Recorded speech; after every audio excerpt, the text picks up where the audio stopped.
blasters down into a couple of very broad categories and make the energy packs universal or easily modified for use. Say, for example, a very easy blast repair skill. Mm-hmm. Now, I personally would break down the categories into holdouts, pistols, rifles/carbines, and other. Okay. And call it a day. Now, if you want a little more crunch in your Wheaties, you can, of course, crunch it out as much as you want. I myself don't think that that's not my vision of Star Wars. It could be yours. Not saying that it's not. But that's how I do it. I would keep it still kind of loose but universal. Okay. Naaman from the Rinker Pit asks, okay, so I need to come up with a skate for a roller derby type of sport. I'm wondering if I should make grav skates or rocket skates or some other form of propulsion. The thing about non-wheeled skates is that they require some form of steering and some way to increase or decrease power to speed up and slow down. I can see making the steering based on just the footwork of the wearer, somewhat like an extreme sport. But what about an acceleration and braking? I'd like to avoid a handheld solution because I'm planning on having some actual combat/chase with the skates. I actually went ahead and answered this up in the Ranker Pit forums and posted something that was like a repulsor disc. And I talked to him, and he kind of expanded on us a little bit. He was looking more for some crunch flav, some thought out stuff, and I was just like, I'm not your man. I can give you some broad ideas. I can brush stroke you out some cool stuff. Basically, what I would suggest for you then, Naaman, is basically I would stick with the original idea of the hoverboard that I originally posted, and I would have something like form-fitted boots that are attached to it. And what happens is these form-fitting boots have a number of sensor pads on the insides that would be allocated to certain leg muscles. All right, and that therefore the actual flexing of certain leg muscles would give them some additional controls, as well as, like, say, the big toes, little toes, pads of the feet kind of thing. And I would just call it done. That's me. I'm with you on that. Another thing to do would be, of course, to model the great hoverboard scene from Back to the Future 2, and where everybody knows, well, at least I hope you know, if not, you're too young, that Marty controlled it by kicking the air. Oh, I hadn't even thought about that. Yep. Interesting. Yep. Or else maybe you can just do like a little boat motor and it pushes them around. Mojo Mo from the Ranker Pit asks, my gaming group is very tactically minded. They focus on planning their actions and reactions to events logically and tend to want to get on with what happens in between shooting and dodging, making it very difficult to build tension if it doesn't involve direct dice rolling. With low per-round dice involvement, how would GMs keep characters engaged when it's clear you're either going to kill the players or you're not? Is that possible in the RPG? Oof, that is a great question. This is my recommendation. Put Ensign Rojo in their group. Kill him. Kill him badly.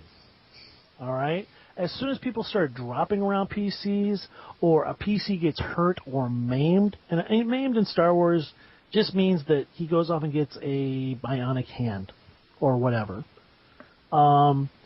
If the characters are action-oriented, which it sounds like yours are, and there's absolutely nothing wrong with that type of game. And if you are trying to add to the story element some stuff that, there's like, I don't think it gets any more drastic than either you make your roll or you die. Sounds to me like your PCs aren't afraid of you. Make them fear you. Kill someone if you got to. Mm-hmm.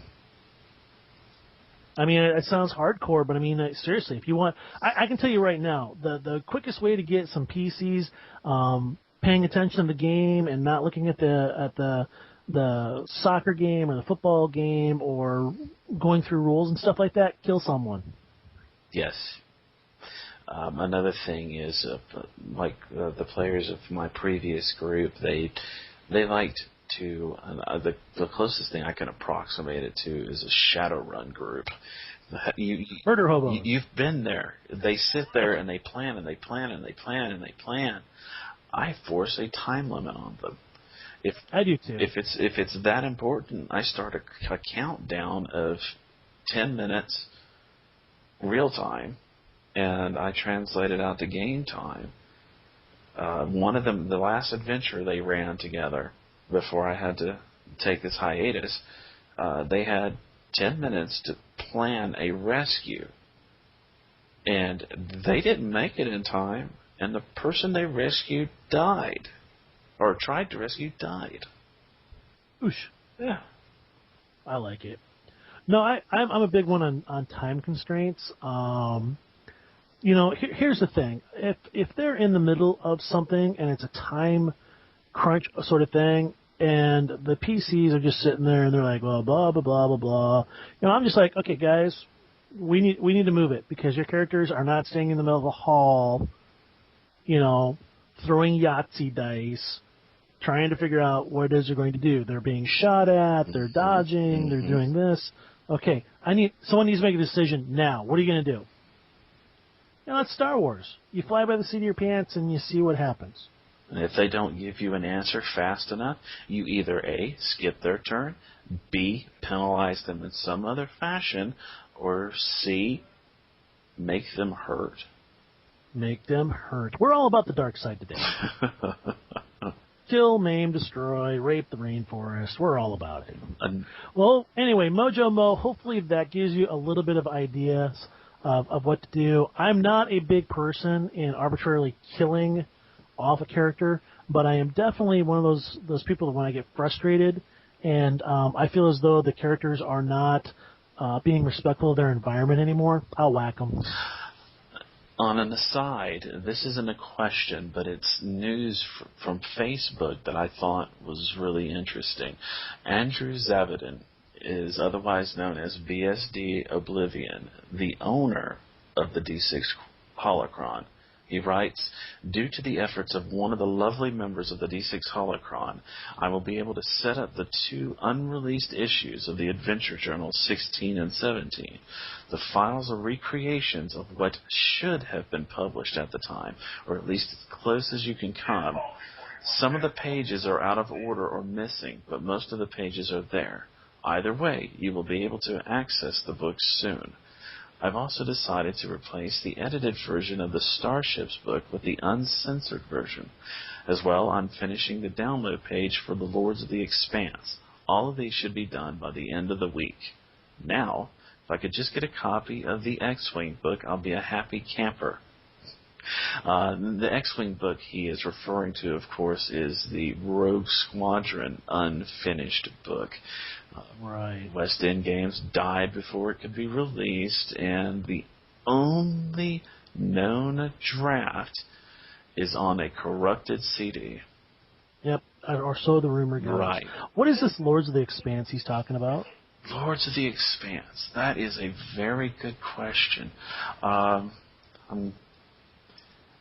If I understand it right, let me see. No problem. I mean, the only Lords of Expanse I'm really familiar with is the box set. The box set, that's it. And then they had two books after that, I do believe. Yeah. Tapani Sector, and there was a Player's Guide, I believe. Yeah, big aristocracy type of thing. Yes, aristocracy. Aristocracy. Little duels. Mm-hmm. Well, I mean, I didn't know if there was something else that was kind of special, that maybe it was a group that he'd been running. I don't know. We'll double check on that later this week, and if there's anything pertinent to share with the group, we'll go ahead and post it to the communities as well as make note of it in the next Shooting Womp Rats. Definitely. Now, in the meantime, Daniel, we're always looking for ideas. Yes. I know I am. I mean, I am a fount of ideas. Yes, I am. And but there are some days where I hit a dry patch, or someone comes up with an idea that I didn't have. Take, for example, James Spawn's idea of catching the Jedi Purge in a source book. Awesome idea. I'm really looking forward to it. In fact, just as Monday, there was an update. He said that he had the introduction and first 2 chapters done. Which I think is awesome. He's hammering it out. Yep, I've already given him a couple of kudos and attaboy boy messages just to keep him motivated, because I personally know how, getting started is the hardest part, but there's this patch towards the middle and end of a project that's really hard to get past that hurdle. So, anyways, what I was going to suggest is if you guys have got some ideas, some stuff that you've done, like, for example, Garkle's 10 new templates, or some ideas for rules, or some questions or anything like that, if you're not able to show up for the Star Wars D chat on Mondays from 8 until 9 Central, and so on and so forth. If you're not actually a part of the Star Wars D6 G Plus community, there are a number of ways to get a hold of us and ask your questions and share your personal stuff. Daniel, what are those? You can catch us on Twitter at SWD6Podcast. Our email is shootingwomprats, all one word, at gmail.com. And, of course, you find our G Plus community by simply searching Star Wars D6. And, of course, there's the Facebook community. You can find us there as well. And there is a thread dedicated to us in the Ranker Pit forums at rankerpit.com. I do believe that's under the Game Master section, is it not? Tools. Tools. There you go. Ranker Pit forums, tools, Shooting Womp Rats, sticky. So, on behalf of Shooting Womp Rats, I'm Daniel. I'm Don. May the Force be with you. Or not. Anyway, have a great weekend.